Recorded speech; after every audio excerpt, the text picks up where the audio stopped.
हाय दोस्तों, आप लोग कैसे हैं। साहिल एजुकेशन पॉइंट रूलिंग में आपका स्वागत है।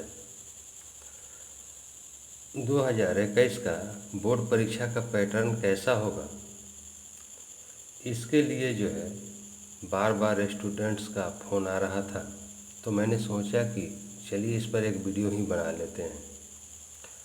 देखिए उसका बोर्ड का पैटर्न क्या होगा, किस विषय में कितना नंबर का ऑब्जेक्टिव होता है और कितना सब्जेक्टिव होता है और किस चैप्टर से होता है, इसके बारे में आज हम लोग बात करते हैं।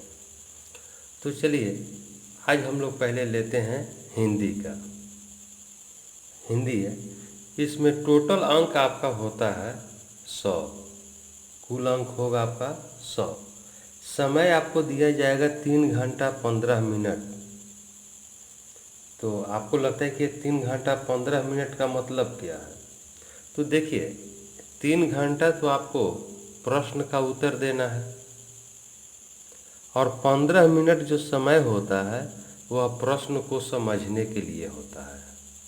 15 मिनट जो समय होता है वह प्रश्न को समझने के लिए होता है। देखिए अंक का विभाजन कैसे होता है, अंक का उसमें विभाजन कैसे होगा। देखिए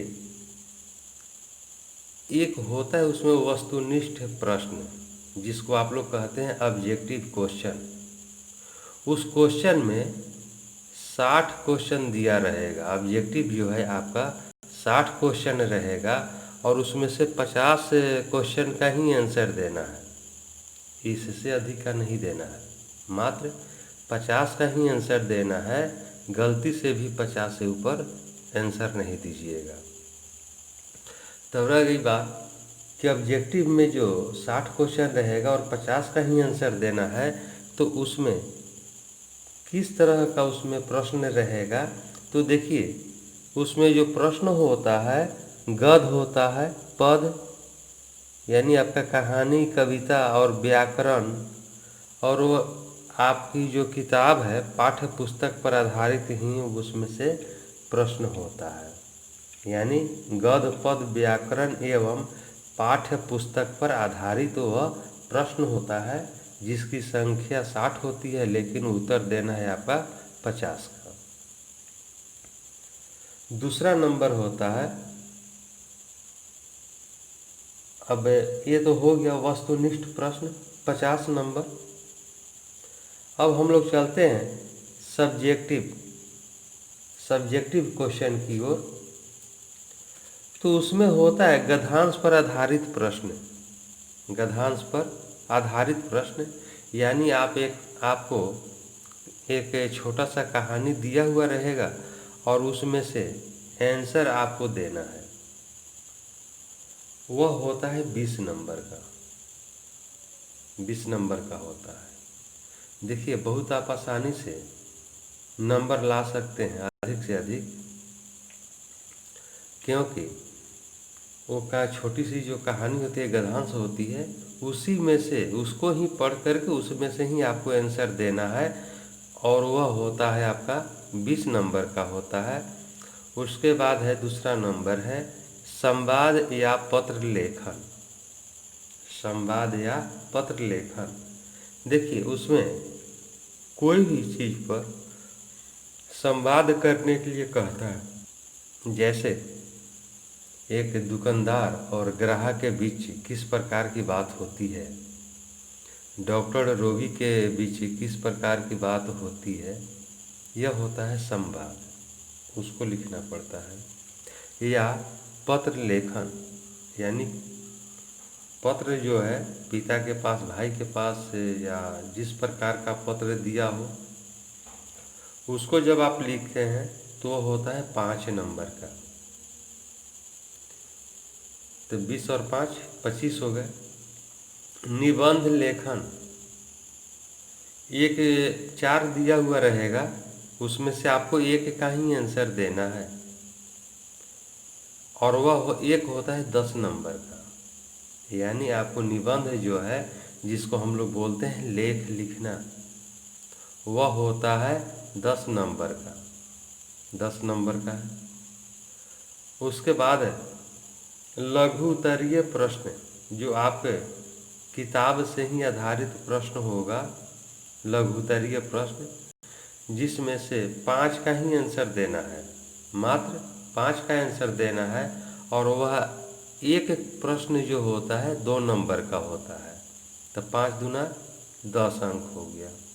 जो कि कविता, कहानी, आपके किताब पर आधारित प्रश्न होगा, वह बाहरी क्वेश्चन नहीं रहता है, आपके किताब का ही होता है। दीर्घोत्तरीय प्रश्न होगा, 2 प्रश्न दिया हुआ रहेगा, जिसमें से आपको एक का आंसर देना है, एक ही का आंसर देना है, तो यह होगा 5 नंबर। तो देखिए कितने नंबर का हो जाता है, 20 और 5 25 और 10 35 और 10 45 और 5 50। ये टोटल जो है आपका हो गया 50 नंबर का। और 50 नंबर जो है आपका ऑब्जेक्टिव हो गया, यानी कुल मिलाकर के आपका हो गया 100 नंबर। देखिए सिलेबस तो बहुत हल्का है, सिलेबस जो है आपका बहुत हल्का है। अब गद्यांश पर आधारित प्रश्न जो है क्या बना करके 20 नंबर तो ले सकते हैं।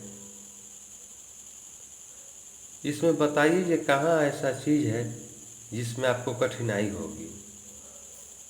चलिए अब हम लोग संस्कृत में देखते हैं। चलिए दोस्तों, तो अब हम लोग संस्कृत के बारे में बात करते हैं।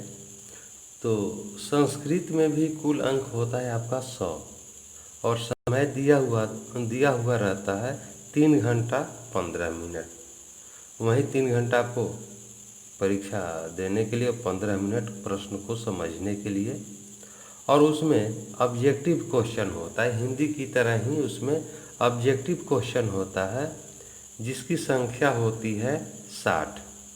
और उसमें से 50 प्रश्न का ही उत्तर आपको देना है, मात्र 50 प्रश्न का उत्तर देना है। तो ये 50 से जो 60 जो प्रश्न होता है वह किस प्रकार का होता है, जिसमें से 50 का ही उत्तर देना है। तो वह उसमें होता है व्याकरण पर आधारित प्रश्न, 25 नंबर का होता है। यानी व्याकरण पर आधारित प्रश्न कितने हो गए, 25। पाठ्य पुस्तक पर आधारित प्रश्न होते हैं 25। तो यह 25 25 50, यानी आपके किताब पर आधारित प्रश्न होते हैं 25। हम लोग बात कर रहे हैं ऑब्जेक्टिव क्वेश्चन का, तो कुल हो गए आपको 50। और जबकि क्वेश्चन दिया रहेगा 60 में से मात्र आपको 50 का ही आंसर देना है। चलिए दूसरा का उसका खंड होता है, ये तो ऑब्जेक्टिव हो गया। अब दूसरा खंड जो उसका होता है विषयनिष्ठ प्रश्न, जिसे आप लोग कहते हैं सब्जेक्टिव क्वेश्चन, सब्जेक्टिव आप लोग बोलते हैं। तो देखिए उसमें हिंदी की तरह ही होता है, गद्यांश होता है, यानी एक छोटा कहानी दिया हुआ रहेगा और उसमें से आंसर आपको देना है। तो पहला प्रश्न जो होता है उसका 7 अंक का होता है, गद्यांश का जो पहला होता है क्वेश्चन उसमें होता है 7 अंक का। और दूसरा जो प्रश्न होता है वह होता है 6 अंक का। तो 7 6 13 अंक का हो गया, यानी ये दोनों ही गद्यांश है। उसके बाद होता है उसमें पत्र लेखन या आवेदन पत्र लेखन। तो एक क्वेश्चन होता है 4 नंबर का, जिसमें से 2 को आपको लिखना पड़ेगा। तो यह हो गया 8 नंबर। पत्र या आवेदन जो होता है उसमें 2 लिखना पड़ता है, तो वह हो गया 8 नंबर का। संस्कृत में नहीं, अनुच्छेद लेखन है, यानी निबंध लिखना है आपको। 5 दिया हुआ रहेगा और उसमें से कोई एक पर ही निबंध आपको लिखना है। तो यह होता है 7 नंबर का होता है। तो हो गया ये आपका 7 नंबर। उसके बाद है संस्कृत अनुवाद। संस्कृत हिंदी को जो है संस्कृत में अनुवाद करना है, और उसमें 10 प्रश्न रहेगा, जिसमें से 6 का ही आपको संस्कृत में अनुवाद करना है, मात्र 6 का, अधिक का नहीं करना है, मात्र 6 का। तो यह हो गया आपका 6 अंक का हो गया।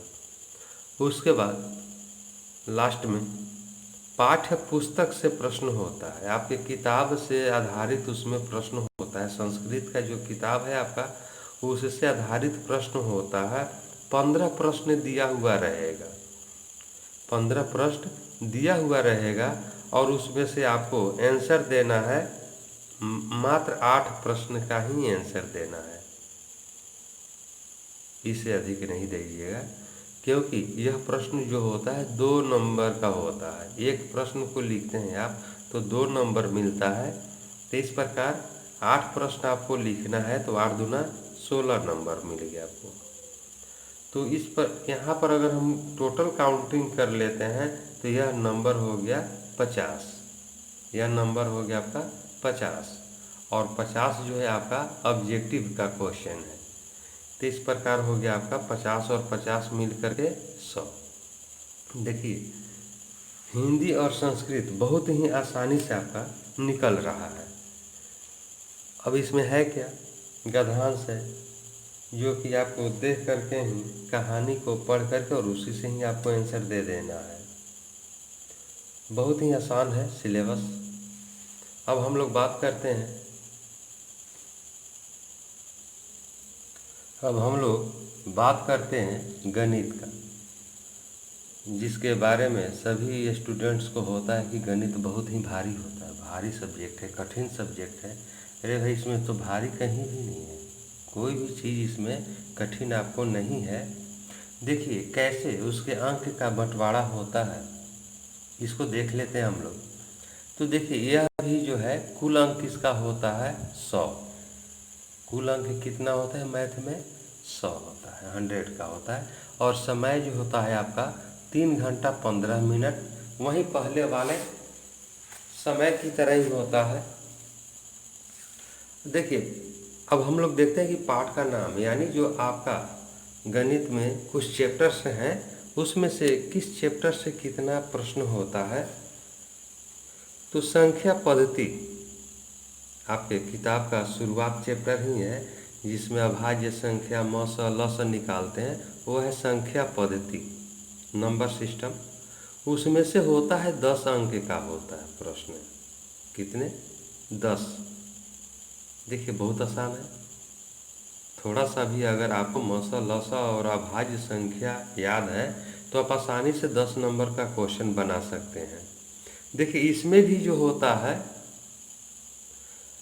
ऑब्जेक्टिव क्वेश्चन होता है, 60 क्वेश्चन दिया हुआ रहेगा और उसमें से आपको जो है 50 का ही आंसर देना है, अधिक का नहीं देना है। तो ऑब्जेक्टिव और सब्जेक्टिव दोनों को मिला करके जो है किस में से कितना होगा, अब सब्जेक्टिव और ऑब्जेक्टिव क्वेश्चन दोनों को मिला करके है यह। तो संख्या पद्धति यानी नंबर सिस्टम जो है आपका उसमें से 10 अंक का रहता है, 10 अंक का रहता है। आप इसे बहुत आसानी से ले सकते हैं। बीजगणित जो है, बीजगणित में से आपका होता है 20 अंक का होता है, इसे भी आप बहुत आसानी से ले सकते हैं, क्योंकि अधिकांशतः बच्चे जो है, लगभग सभी बच्चे नंबर सिस्टम, बीजगणित, ये सभी चीज़ जो है कि पढ़े हुए रहते हैं। तो देखिए बहुत आसानी से आप कम से कम जो है 90-95% को नंबर तो आप ले सकते हैं गणित के लिए। तो देखिए संख्या पद्धति आपने ले लिया 10 नंबर, बीजगणित भी आपका 20 नंबर का है,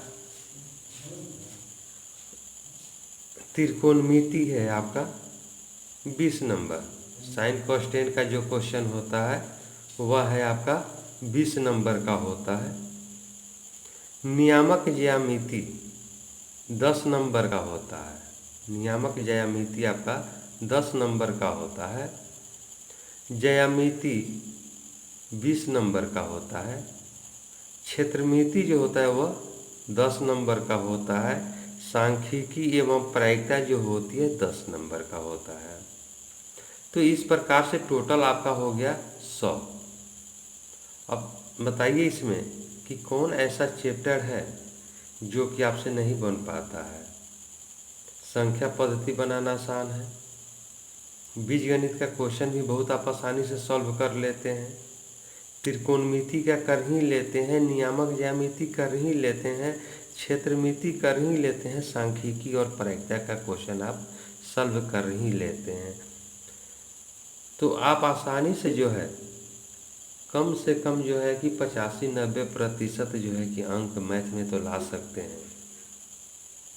दोस्तों, अब हम लोग बाकी जो 3 सब्जेक्ट है, साइंस, इंग्लिश, सोशल साइंस, इसका दूसरे वीडियो में इसके बारे में बात करते हैं। अब हम लोग तीनों विषय का जो है, जैसे हमने अभी आपको बताया कि साइंस है, सोशल साइंस और इंग्लिश के बारे में अगले वीडियो में बात करेंगे। यह वीडियो आपको कैसा लगा, जो कि अभी ये 3 सब्जेक्ट का हमने दिया है आपको, यह वीडियो आपको कैसा लगा?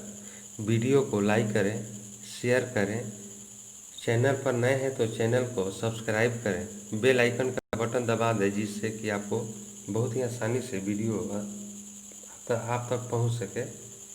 अब हम लोग अगले वीडियो में मिलेंगे, तब तक के लिए जय हिंद, जय भारत।